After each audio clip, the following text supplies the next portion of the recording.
everyone and welcome back to my channel. This is a different video and I feel like I say that in every video, but this one actually is a different video. I have lots of different thoughts throughout many different days and I thought it would be interesting for me to document some of them for you. The vibes are giving optimistic, hopeful, advice, big sister tips. So it's a realistic interpretation of how I feel throughout the week, but also how I talk to myself to get me out of a bad headspace and things I've realised, and I don't know, just a positive spin on life. So I hope you enjoy a few of my thoughts. This is a short but sweet intro, to quote Sabrina, but let's get on with the video.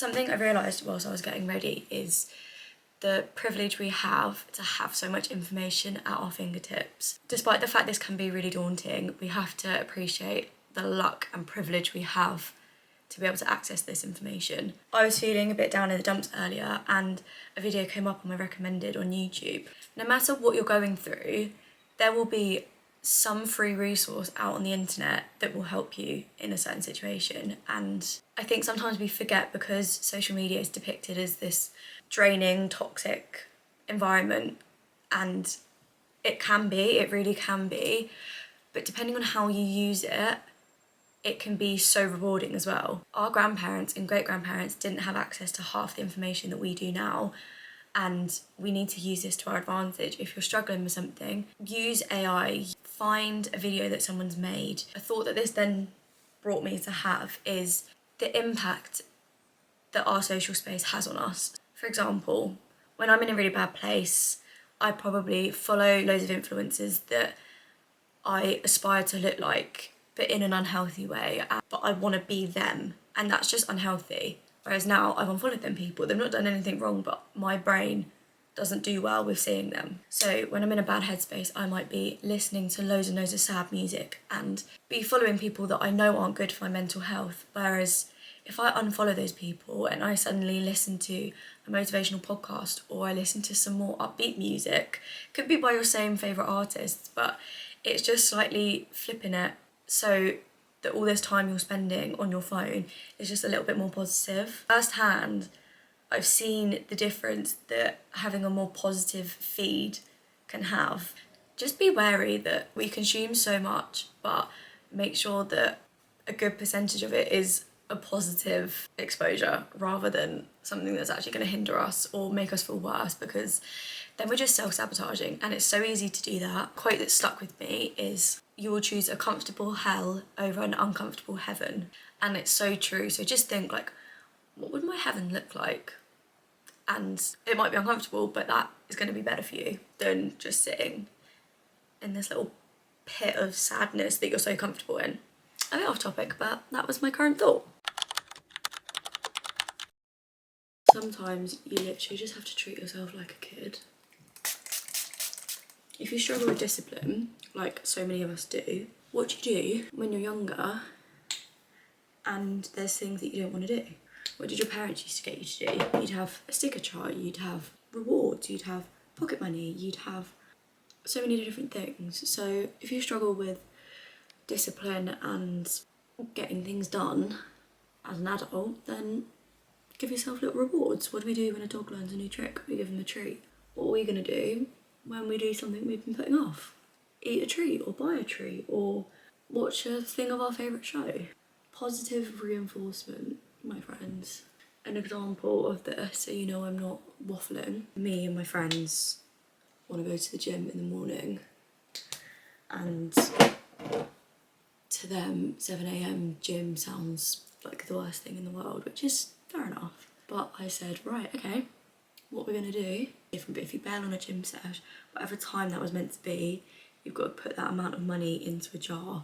So we're gonna have like a kitty, so to speak. So we're going at 7 AM tomorrow. If anyone doesn't come at 7, we're putting £7 into this jar. And then when we do stuff, the three of us, so if we go out for dinner or we go out for drinks, then we get to use the money from the jar to begin with. So technically you're just buying other people's drinks. It's just a more fun way. Say if you really don't want to go to the gym, it gives you that extra thought of like, do I want to not go bad enough for £7? or like, oh, this lion is worth £7. Do you know what I mean? I feel like coming up to the winter months, it just makes it a bit more fun.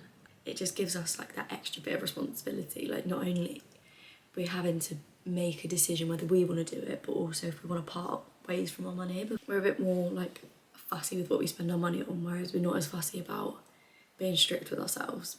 So I just thought that was a really fun idea. I need to get this jar set up so we put the coins in. Or I guess you could just do it digitally these days, but I feel like it's not quite the same effect. Although I'm at a place where I don't necessarily know what I'm doing with my career, but job-wise, I'm at a bit of crossroads. Like, I just don't know what path I'm heading in. Well, like, I know what path I'm trying to head in, but then it's kind of thinking like, how do I earn full-time income from that? But anyway, something I've realised, I saw a TikTok and it prompted this thought of, although in the last year I feel like I've been 4 or 5 different versions of myself, I wouldn't change it because, so I used to be a lash tech. If I hadn't have left lashes, then I would still always have the, oh, what if I go and work up in London?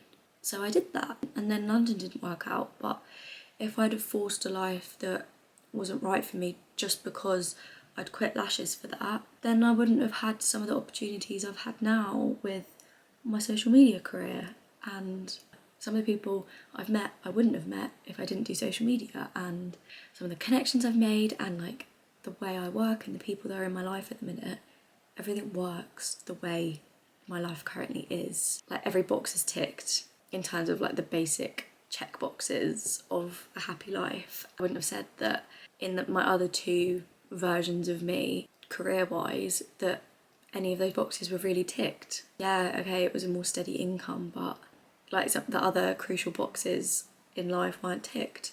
At least I tried, at least, and it didn't work out, but it wasn't meant to be. It's not my fault, it's just not the way it was meant to be. But I gave running my own beauty business a go, and it did go really well, and I can always go back to it, but my heart just wasn't in it. So I took a leap of faith, changed careers. That didn't work out, and although I've been the lowest I've ever been as a consequence of being in that job, I've learned so much about myself, and I've been on this massive getting to know myself journey, and this massive healing journey, and like deep-rooted healing of things that I had never healed and didn't even think needed healing, but obviously it did. And none of this would have happened if I hadn't left my London job, been at rock bottom, gone to counselling, and confronted these things. Maybe these things would have come up in the surface 40 years' time. I'm glad I can always say I gave it a go, because I do get scared about regretting things, but I know that trying something new isn't going to be one of those things, which I feel quite proud of, because I know some people are really unhappy in what they do, and some people, obviously, I know I've got the privilege of age and circumstance to be able to try out different things, but a lot of the time people similarly have those privileges but will just always come up with an excuse and not want to do stuff and not take the jump. It's like, I guess it is scary. I feel fortunate that I'm the type of person to like try it and not beat myself up if it doesn't go to plan. Yeah, a little moment of like, oh, I'm quite proud of myself, because I try, and I'm still trying to figure life out like every other person in their 20s, like every other person literally breathing on this planet right now. Like, no one ever fully has their life together or is where they want to be, and that's okay. I feel like I could cry at that. The importance of catching your breath, because I just feel like I can't breathe today, and you just can't think and you can't function and you can't even string a sentence together. I can't even explain it other than just like extreme tension everywhere in your body, and just breathe. Today my brain is being my own worst enemy, and it's unnecessary. Like, I don't need to give myself a harder time than I'm already having. I don't need to be mean to myself. It's crazy, people always say doing kind of meditation and breathing and yoga and Pilates and mindfulness, it's so good for kind of shutting out background noise, and I never believed it, so I never did it. And like, sometimes I just don't like being told what to do, so despite everyone telling me do this, do that, it'll help you, I just didn't want to do it. Whereas now I've found a mindfulness routine that really works for me. I look forward to those practices and look forward to being alone in my thoughts in a mindful way and looking after myself. So this is your sign. If you've been wanting to try a meditation or wanting to try a yoga class or a Pilates class or something that's good for strengthening your mental health and mental well-being, just try it, because it may just become your saviour and your new coping mechanism, which it's never bad to have a new healthy coping mechanism, because on a day when my brain feels so overwhelmed, I know I've got Pilates later, I've focused on my breathing. Just a quick and easy one I do is box breathing. So you breathe in for 4, hold for 4, breathe out for 4, hold for 4, breathe in for 4, hold for 4, out for 4, hold for 4. And I just do that a few times until my brain's calmed down. No one else is in your head and you're convincing yourself that this irrational way of thinking is normal and correct when it isn't, because you're in your head and you're going away with your thoughts. Whereas when you're speaking about it to someone else, bringing you back to reality. And it's just exactly what I needed. And I've got a good support network around me.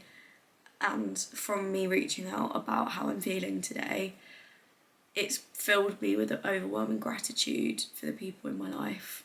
And now I'm going on a walk. I'm gonna get a hot chocolate because I want a hot chocolate. Let's make this look a bit better. I love this video because I feel like it's reminding me of things, but also like helping you guys see a new perspective on stuff. And I know that I will need to hear this again, so I can watch this video back myself and hopefully benefit from it just as much as you guys hopefully will. If you're having a bad day, try your hardest not to, catastrophize your whole life, because yesterday I was having a bit of a down day and just not feeling positive about life and not feeling positively towards myself or what I was achieving. It just felt like the end of the world. I was like, oh my god, what? My world just felt like it was exploding, to be honest. And I could have potentially really like self-sabotaged some situations. I don't think I realised the support system I've got around me at the minute. I don't think I've realised how important that is. I didn't have this aspect of it for a long time, and it is really beneficial and really helpful. But anyway, my point of this, when people say it's a bad day, not a bad life, really try and get that drilled into you, because everyone is entitled to a bad day, everyone is entitled to a bad week, everyone is entitled to bad times.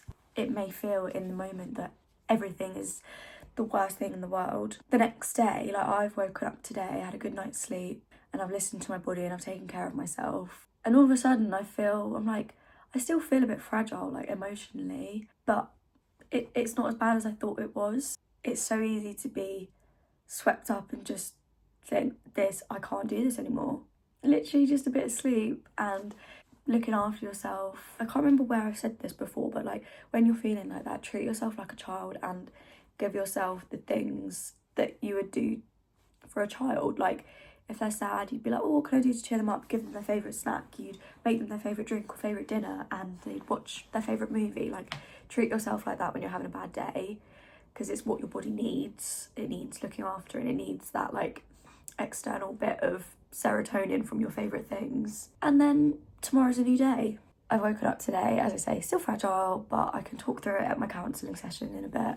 I feel kind of ready to take on the day. Don't let your thoughts run away sometimes.